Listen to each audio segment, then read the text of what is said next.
YouTube, chicks. Get ready. You know what to do, chicks. I find him. You know, I like Chick Smooth. Chick Smooth is somebody I really enjoy listening to on YouTube because Chick just got an intellectual curiosity about things. Oh, nah, this is getting very, very awkward, you guys, and I'm keeping track of everything. Now, earlier today, Kevin Hart did an interview with The Breakfast Club where he finally addressed the backlash he was getting for having comedian Tony Hinchcliffe on his roast, where Tony made a joke about George Floyd. Now, if you guys missed that video from earlier today, please make sure you guys go check it out. Now, Kevin Hart pretty much did not take any accountability for the joke. As a matter of fact, he actually defended Tony, and he said Tony had one of the best sets of the night. And also in this interview, Kevin Hart revealed that he actually spoke with somebody that's close to George Floyd, Stephen Jackson. Now, here's where things get tricky, you guys. In this interview, Kevin Hart claimed he spoke with Stephen Jackson after the show was over, but he never really mentioned how the conversation went. And he never said what Stephen Jackson said back to him. He made it seem like after he spoke with Stephen Jackson, everything was all good in relation to George Floyd and his family. I'll say it again. Stop talking as if I said it. So when you say the family and the family's affected, I didn't disrespect the family. Showed up for the family when it happened. Made sure that the family felt supported. Made sure that all things there were actually cool. Behind the scenes, just as an example, you know the one person that I talked to? Who? And I'm not even going to tell you the conversation? Stephen Jackson. Oh, I know he caught that. That's because that's my nigga. Yeah. Hey, Stack, let me just call you, man, so I can explain to you like the world of the roast, X, Y, and Z. We talked. I get it, Kev. We had a great conversation. But that's what I mean when I say, hey, man, let me call the one person after. And that's before whatever you're talking about. That's immediate. Stack, hey, Tony threw one out there. It's this and this, but you do know that that's what this shit is a roast. But I just want you to know from my side, that man is on his own. You ain't lead with that, Kev. You should. So, a lot of people started getting on Stephen Jackson. Hey, brother, I thought you was with us. You never told us you spoke with Kevin Hart. That's odd. Well, Stephen Jackson said enough is enough. He got on Instagram Live to address the situation. According to Stephen Jackson, yes, he spoke with Kevin Hart, but he also stopped him and checked him mid-conversation, letting him know that was not okay. Here's what he said. I'm gonna come here because I know y'all want, I'm gonna give it to y'all real. So, Kev did reach out to me. I've been knowing Kev a long time, bro. You know what I'm saying? I've been knowing Kev a long time. And it kind of came off as he made it sound like I agreed with the bullshit.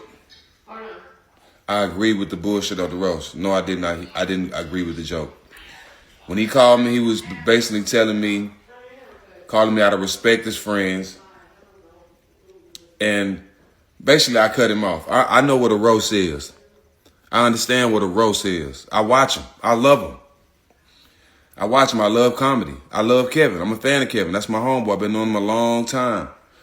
But the only thing I wanted to express to Kev was it's a lot of people like me that's under the old law that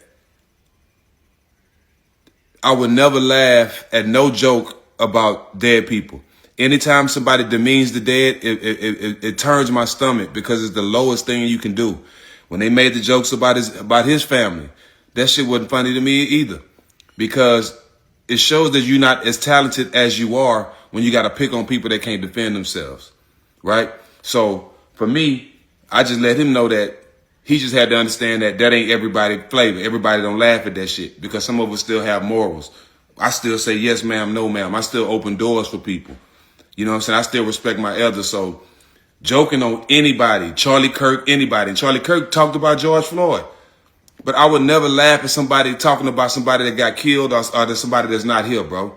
So demeaning the dead at any point, at any time is never funny to me, regardless who it is.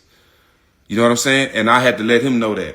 Am I mad at him? No, I ain't mad at him. He didn't say it. I sent a DM to the motherfucker who said it. Directed dead at him. Kevin didn't say it. I understand business. I understand what he had going on. I didn't expect Kev to jump up there and say, no. I don't expect people to take up for me. You know what I'm saying? That's just not realistic. You got to be grown. You got to be realistic. I understand he was at a roast, so that wasn't Kevin's place to jump up there and say, no, you can't say that. They said all kind of shit, bro. But my hate is directed strictly at who said it. Kev, my boy, get your money, Kev. I'm glad you was number one, all that shit, bro. I ain't mad at Kev. And I appreciate him calling me. You know what I'm saying? Because if Gianna ever called me for an explanation or why, I want to have an explanation. So that's my only thing. I ain't mad at him. I ain't doing all the other shit. Like, I'm speaking for me, too. I'm speaking for me. I don't speak for Georgie's family. I don't speak for them because I don't know. I don't really know none of them. You know what I'm saying? I met some of them during this time, but I really don't know none of them. The only person I know that's kin to him is Wu and his sisters. And y'all don't know his sisters. Y'all, you know what I'm saying? They really out there. They really in the streets. And I love them to death. That's the ones I know. So, you know what I'm saying? Nah, it's just, I don't do shit for clout. I ain't get out there and jump and say Kevin Hart name. I ain't do all that, bro. You know what I'm saying? I directed it straight at the nigga who said the joke, point blank. And if they joke on somebody, my worst enemy, if I see somebody, which I don't have no enemies, but if I had an enemy and somebody joked on somebody dead in his family, I wouldn't co-sign that. Because I'm too solid. I don't understand that, bro. I don't understand it. Why you got to pick on somebody that's not here to demean them? You know what I'm saying? So, like, we got a great understanding, man. That's my boy. I ain't mad at him. Like I said, I'm speaking for me. I can't speak for nobody else. I want Kev to continue to win. That's my dog. Actually, we got something we doing with him coming up that we already had on the calendar we was doing anyway. So people just want him to be accountable. But, like, yeah, it was on his show, all that. You know what I'm saying? Like, I get it.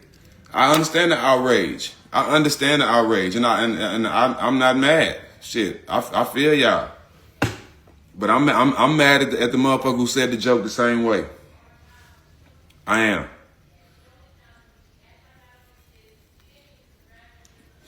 But I'll never be mad at Kev. I get it. We got to understand. That's my boy. You know what I'm saying? We able to talk. See, this is a thing, too.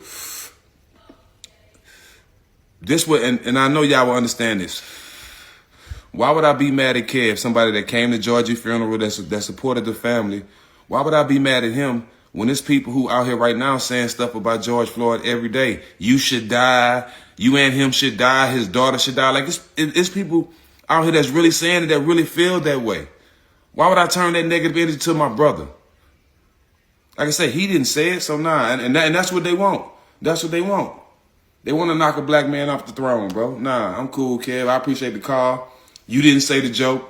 You know what I'm saying? It was very distasteful, and I directed my problems dead at the guy. You know what I'm saying? Like, this is shit crazy, bro. These people ain't got no talent. Can't do nothing on their own. Demeaning people. That shit is crazy, bro. That shit is crazy. But I didn't laugh at the joke about his people. None of that shit was funny, bro. None of that shit was funny. But me and Kev ain't got no problems, bro. And no, I did not say the joke was cool or I agreed with it. I don't know where that came from. I ain't never said that. But I don't have a problem with my brother.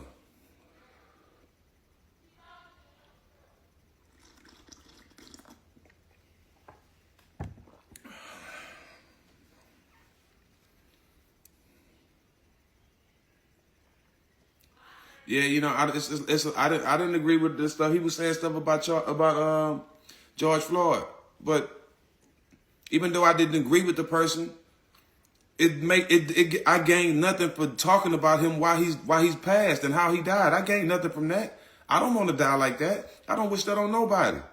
You know what I'm saying? I'm not God. That's the problem. Too many people want to play God. You know what I'm saying? Just stay over there. Just stay over there, bro. Any disrespect to George Floyd, I'm going to stand in front of it 10 toes for the rest of my life, bro. So, and they should know that by now. You know what I'm saying? I don't disrespect nobody. I don't disrespect nobody, no dead people. That ain't in me. My mama didn't raise me like that. I ain't got that in me, bro. My heart too big. I do too much for people. I do too much for people to turn around and demean the dead. Nah.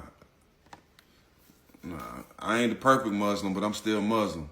You know, I smoke and do my thing, but I'm still Muslim. I'd rather be an imperfect Muslim than not a Muslim at all. You feel me? So yeah, I don't appreciate demeaning the dead in no form. You are a weak individual if you got to demean dead people, bro.